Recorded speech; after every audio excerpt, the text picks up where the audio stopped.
चले जी स्टूडेंट्स, हम लोग पढ़ रहे हैं चैप्टर नंबर 6 किंगडम प्रोकैरियोटी या किंगडम मोनेरा। मुख्तलिफ़ किस्म के टॉपिक्स हैं जो आज हम डिस्कस करेंगे। उनमें से एक टॉपिक है मीज़ोज़ोम्स, ठीक है।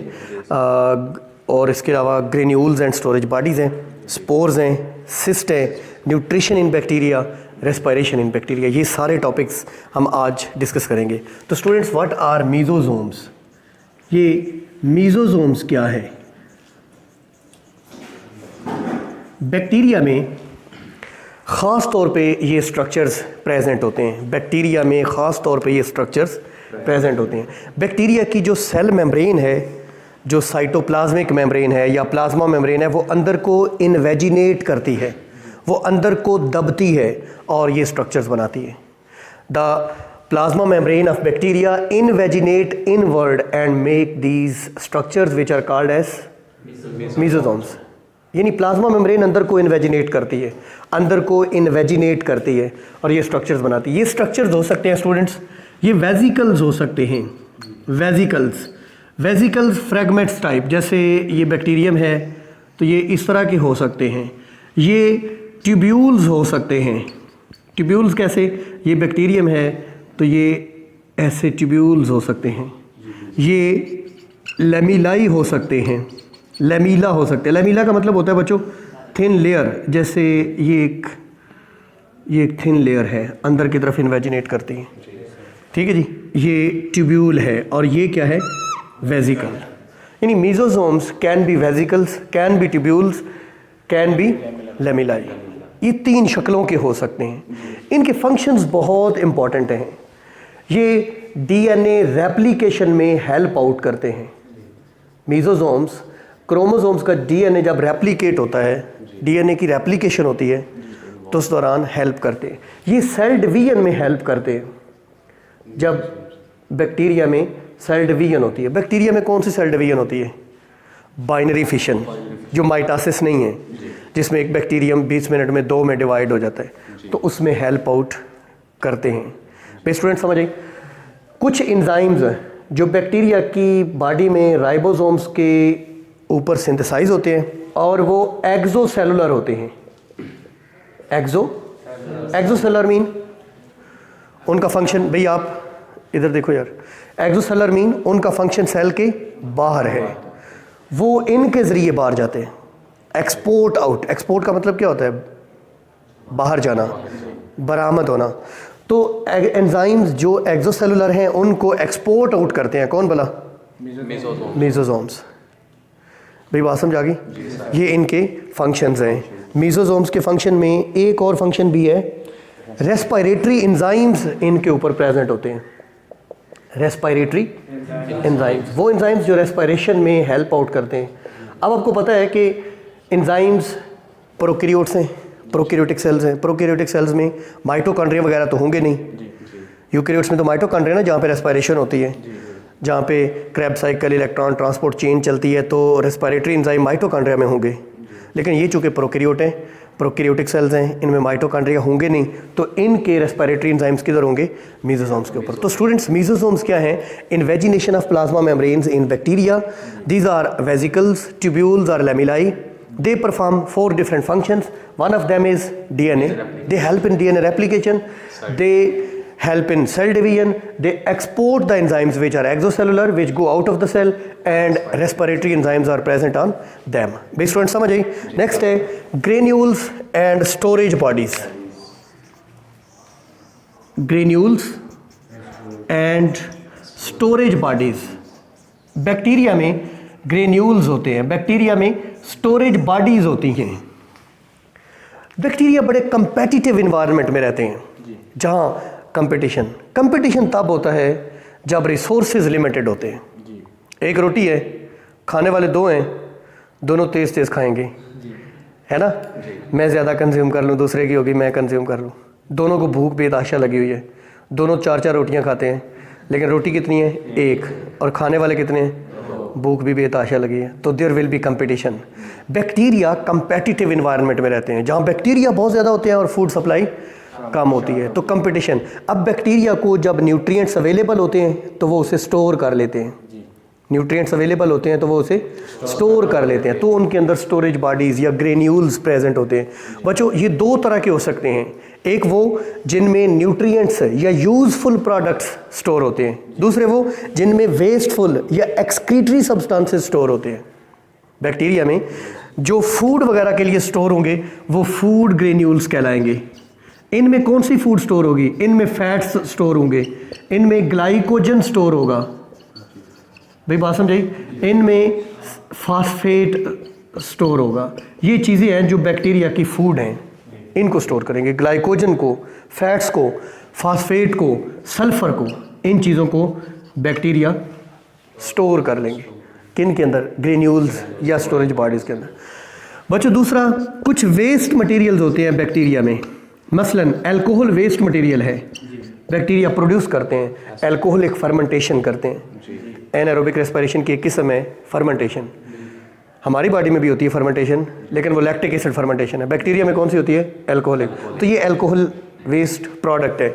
इसी तरीके से एसिटिक एसिड है, लैक्टिक एसिड है, ये बैक्टीरिया के अंदर प्रोड्यूस होते हैं और ये वेस्ट मटेरियल्स होते हैं और बैक्टीरिया इनको स्टोर करते हैं। ये दो तरह की चीज़ें हैं, एक फूड यानी यूज़फुल प्रोडक्ट्स, दूसरे वेस्टफुल प्रोडक्ट्स, जिनको फाइनली बैक्टीरिया ने एक्सक्रीट आउट कर देना होता है। What is excretion? जिसमें वेस्ट प्रोडक्ट्स जो हैं वो रिलीज़ किए जाते हैं। तो ये ग्रेन्यूल्स और स्टोरेज बॉडीज़। और जो नेक्स्ट है स्पोर्स एंड सिस्ट्स। देखें गौर से, स्पोर्स और सिस्ट्स में फ़र्क हम जानते हैं, स्पोर्स और सिस्ट्स में। पहली बात, ये दोनों डॉर्मेंट होते हैं। डॉर्मेंट, खाबीदा, इनएक्टिव। जैसे गंदम हम उठा लेते हैं, बड़ोले में डाल देते हैं, वो जो गंदम के दाने हैं वो इनएक्टिव है, वो जर्मिनेट नहीं कर रहे, वो डॉर्मेंट है, वो सो गए। दोबारा जब हालात साजगार आएंगे यानी उसके जर्मिनेशन का मुनासिब मौसम आएगा तब वो जर्मिनेट करेंगे। समझ आई इसको? ये दोनों डॉर्मेंट हैं, ये दोनों थिक वॉल्ड हैं, ये दोनों रेजिस्टेंट टू अनफेवरेबल कंडीशंस हैं।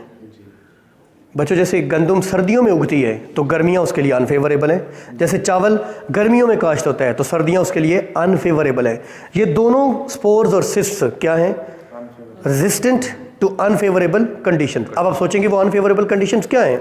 वो है लाइट की प्रेजेंस, वो है हाई टेम्परेचर, वो है पीएच, वो है प्रेजेंस ऑफ केमिकल्स, वो है डेसिकेशन। अब ये डेसिकेशन लफ्ज़ का मतलब होता है ड्राइनेस, खुश्की, पानी की अवेलेबिलिटी ना हो तो उसको डेसिकेशन कहते हैं। बच्चों बात समझे? पहला फ़र्क, ये तो सारी बातें मैंने कॉमन बताई ना इनमें। स्पोर्स हीट रेजिस्टेंट होते हैं, सिस्ट हीट रेजिस्टेंट नहीं होते। सिस्ट जो होते हैं ये हीट रेजिस्टेंट नहीं होते। अगर आग लग जाए तो सिस्ट जो हैं ये जल जाएंगे, लेकिन ये नहीं जलेंगे। एक फ़र्क।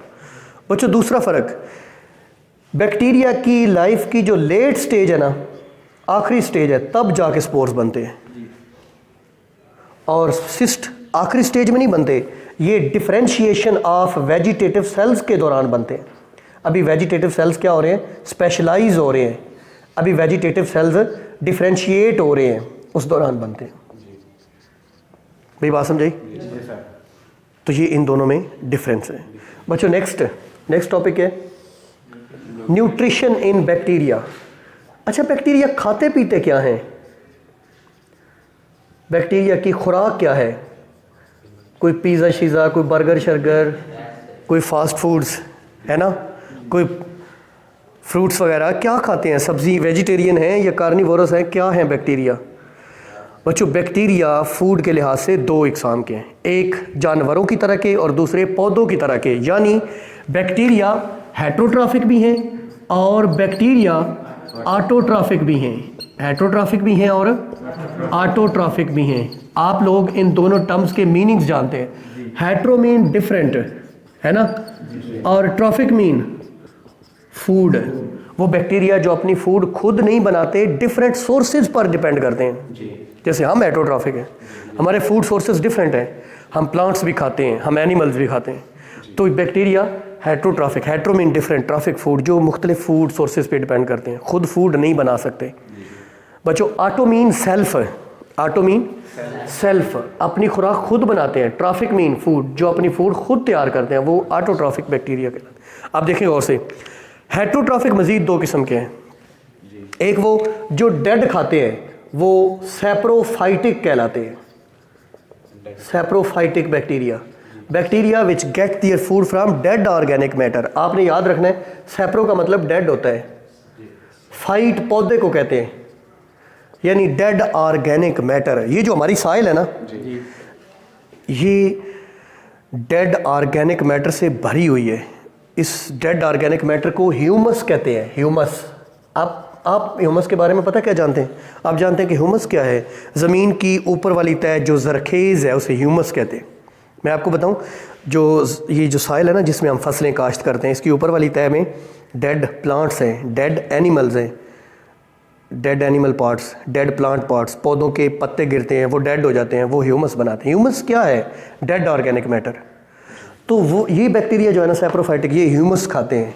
ये ज़मीन की ऊपर वाली सरफेस में रहते हैं और ये ह्यूमस यानी डेड ऑर्गेनिक मैटर को। बच्चों दूसरे कौन से होंगे जो दूसरों से लेते हैं? दूसरे होंगे पैरासिटिक। आपको पता है parasite host relationship, parasitic bacteria जो दूसरे जिंदा जानदारों से खुराक लेते हैं। अच्छा देखें, जो मुर्दा से लेते हैं वो सैप्रोफाइटिक, जो दूसरे लिविंग से लेते हैं वो पैरासाइट। दूसरा लिविंग जिससे पैरासाइट फूड लेता है वो होस्ट कहलाता है। होस्ट पैरासाइट रिलेशनशिप, इसको पैरासाइटिज्म भी कहते हैं। ये एक तरह का सिम्बियोटिक रिलेशनशिप है जिसमें पैरासाइट और होस्ट एक दूसरे के करीब रहते हैं। बहुत सारे बैक्टीरिया जो दूसरे जिंदा जानदारों को अपनी खुराक के तौर पे इस्तेमाल करते हैं। ई कोलाई हमारी स्मॉल इंटेस्टाइन में रहते हैं, हम जिंदा हैं, वो भी जिंदा हैं। ये सिम्बियोटिक रिलेशनशिप है, ये पैरासाइटिज्म है। बच्चों ऑटोट्रॉफिक भी दो किस्म के हैं। ऑटोट्रॉफिक बैक्टीरिया भी दो किस्म के हैं। कौन कौन सी किस्म? नंबर 1, ये फोटोसिंथेटिक है। जैसे प्लांट्स फोटोसिंथेटिक होते हैं, है ना? Photosynthetic means what? They use sunlight to synthesise their food. ये सनलाइट को इस्तेमाल करते हैं। लेकिन बैक्टीरिया है ना, छोटे जानदार हैं, इतने एफिशिएंट नहीं होते, इतने अच्छे नहीं होते। तो ये पानी की बजाय H2S को इस्तेमाल करते हैं। CO2 एटमॉस्फेयर से लेते हैं, H2S ज़मीन से लेते हैं। पता है H2O में हाइड्रोजन बॉन्डिंग होती है, वाटर मॉलिक्यूल्स को ब्रेक करना डिफ़िकल्ट है, तो वो किसको यूज़ करते हैं? पानी की तरह का एक और केमिकल कंपाउंड H2S। फोटोसिंथेसिस में कार्बन डाइऑक्साइड से जो ग्लूकोज बनती है ना, पानी को यूज़ किया जाता है सोर्स ऑफ हाइड्रोजन। समझ आई? तो बैक्टीरिया वाटर को ब्रेक नहीं कर सकते, दे यूज़ H2S और उनमें होगा क्लोरोफिल। बच्चों बैक्टीरिया के क्लोरोफिल प्लांट्स और एल्गी के क्लोरोफिल से डिफरेंट होते हैं, जिनको बैक्टीरियो क्लोरोफिल्स कहते हैं। इनके स्ट्रक्चर्स डिफरेंट है, फंक्शन वही है, फोटोसिंथेसिस करते हैं। ये बनाएंगे अपनी फूड CH2ON, जिसका ये फार्मूला एम्पिरिकल फार्मूला है। साथ में वाटर रिलीज होगा और साथ में सल्फर, इसके साथ 2 और इसके साथ 2, ये इक्वेशन बैलेंस हो जाएगी। ये फोटोसिंथेटिक बैक्टीरिया है। ये फोटोसिंथेसिस, ये लाइट को इस्तेमाल कर रहे हैं, सनलाइट को इस्तेमाल करते हैं। भाई बात समझ आई? बच्चों दूसरी किस्म ऑटोट्रॉफिक की कीमोसिंथेटिक बैक्टीरिया। दूसरे कौन से? कीमोसिंथेटिक। ये भी फूड अपनी खुद बनाते हैं, सिंथेसाइज करते हैं, लेकिन फोटोसिंथेसिस की तरह लाइट से नहीं, केमिकल से। ये क्या करते हैं? ये अमोनिया को ब्रेक करते हैं। ये नाइट्रेट्स, जैसे NaNO3 एक नाइट्रेट है, नाइट्रेट्स को ब्रेक करते हैं। ये नाइट्राइट्स को, जैसे NaNO2 एक नाइट्राइट है। फेरस आयरन, बच्चों एक होता है Fe+2 और एक होता है Fe+3, ये फेरिक आयरन है, ये फेरस आयरन है। फेरस और फेरिक में फ़र्क आपको पता होना चाहिए। फेरस के ऊपर +2 साइन है और फेरिक के ऊपर +3 साइन है। तो ये फेरस आयरन को भी इस्तेमाल करते हैं, किस लिए? अपनी खुराक के लिए। बच्चों कीमोसिंथेटिक बैक्टीरिया की एग्जाम्पल है नाइट्रीफाइंग बैक्टीरिया। नाइट्रीफाइंग, जो अमोनिया को नाइट्रेट और नाइट्राइट में बदलते हैं, वो कौन से बैक्टीरिया हैं? नाइट्रीफाइंग बैक्टीरिया कीमोसिंथेटिक बैक्टीरिया की एग्जाम्पल है। फोटोसिंथेटिक बैक्टीरिया की एग्जाम्पल हमारे पास है green sulphur bacteria, purple sulphur bacteria, purple non sulphur bacteria. 3 examples हमारी बुक में गिवन है। बच्चों हमारा आखिरी टॉपिक है रेस्पायरेशन इन बैक्टीरिया। अच्छा, बैक्टीरिया एनर्जी कैसे हासिल करते हैं? रेस्पिरेशन जब भी आए ना तो हमारे जहन में आता है जैसे सांस लेना, ठीक है, एक लिहाज से रेस्पिरेशन का मतलब यही होता है, लेकिन रेस्पिरेशन का मतलब होता है एनर्जी हासिल करना। हम लोग कैसे रेस्पिरेशन करते हैं? हम लोग एरोबिक रेस्पिरेशन करते हैं। हमने जो खाना खाया है ना वो हमारी एनर्जी है, लेकिन उस खाने से एनर्जी निकालने के लिए हमें ऑक्सीजन दरकार होती है। वो जो हम सांस के ज़रिए इनहेल करते हैं, वो ऑक्सीजन हमारे सेल्स में जाती है। ऑक्सीजन की मौजूदगी में ग्लूकोज को ब्रेक किया जाता है और उससे एनर्जी हासिल की जाती है। बैक्टीरिया रेस्पिरेशन, बैक्टीरिया एनर्जी कैसे हासिल करते हैं? बच्चों, रेस्पिरेशन के लिहाज से बैक्टीरिया की 4 इकसाम हैं। कुछ बैक्टीरिया हैं एरोबिक बैक्टीरिया जो हवा की प्रेजेंस में ग्रो करते हैं। हम यहाँ पे कहेंगे ग्रो करते हैं। ग्रो करने का मतलब एनर्जी हासिल करते हैं। The bacteria which grow in the presence of oxygen, in the presence of air. Aerobic लफ्ज़ से मतलब एयर, ठीक है ना? अच्छा, दूसरे कौन से हैं? एनएरोबिक, शाबाश, anaerobic, the bacteria which grow in the absence of air. बच्चों बात समझे? एक बैक्टीरिया की तीसरी किस्म भी है। अगर ऑक्सीजन प्रेजेंट है तो उसकी मौजूदगी में एरोबिक रेस्पिरेशन कर लेंगे, ऑक्सीजन एब्सेंट है तो एनएरोबिक रेस्पिरेशन कर लेंगे। ऐसे बैक्टीरिया को फैकल्टेटिव या अपॉर्चुनिस्टिक बैक्टीरिया कहते हैं। Facultative, opportunistic. अपॉर्चुनिस्टिक क्या होते हैं? अपॉर्चुनिटी मिली तो यूज़ कर ली, नहीं मिली तो एनएरोबिकली कर लिया। ये दरवेश किस्म के बैक्टीरिया हैं, समझ आई? हर हाल में खुश रहते हैं। पूरे हैं वही मर्द जो हर हाल में खुश है, ठीक है ना? ये पूरे बैक्टीरिया हैं, पूरे मर्द हैं, ठीक है जी। अच्छा, एक चौथी किस्म भी है, माइक्रो एरोफिलिक। बच्चों, माइक्रो स्मॉल, एरो हवा, फिलिक लविंग। ये ऐसे बैक्टीरिया हैं जो स्मॉल क्वांटिटी ऑफ ऑक्सीजन में खुश रहते हैं। मैं चारों की एक एग्जांपल बताऊंगा आपको। देखें बच्चों, एरोबिक बैक्टीरिया की एग्जांपल हमारी बुक में येलो बॉक्स में दी हुई है। स्यूडोमोनास जो है ना, ये एरोबिक है। स्पाइरोकीट्स एनारोबिक हैं। सम स्पाइरोकीट्स एनारोबिक हैं। बच्चों, ये जो हमारी स्मॉल इंटेस्टाइन में ई कोलाई है ना, ये कौन सा है? Facultative. If oxygen is present it will be happy, if oxygen is absent it will again be happy, हर हाल में खुश, ठीक है। और बच्चों, माइक्रो एरोफिलिक की एग्जांपल है कैंपाइलोबैक्टर। ये एमसीक्यूज हैं, ये आपने सब की एक एक एग्जांपल तैयार कर लेनी है, ठीक है जी। तो ये थे हमारे छोटे छोटे टॉपिक्स जिसमें हमने मीजोजोम्स को देखा, हमने ग्रेन्यूल्स और स्टोरेज बॉडीज़ को देखा, स्पोर्स को, सिस्ट को देखा, न्यूट्रिशन इन बैक्टीरिया को देखा और रेस्पिरेशन इन बैक्टीरिया को देखा। कल आप लोगों ने इन टॉपिक्स को तैयार करके आना है, ठीक है जी।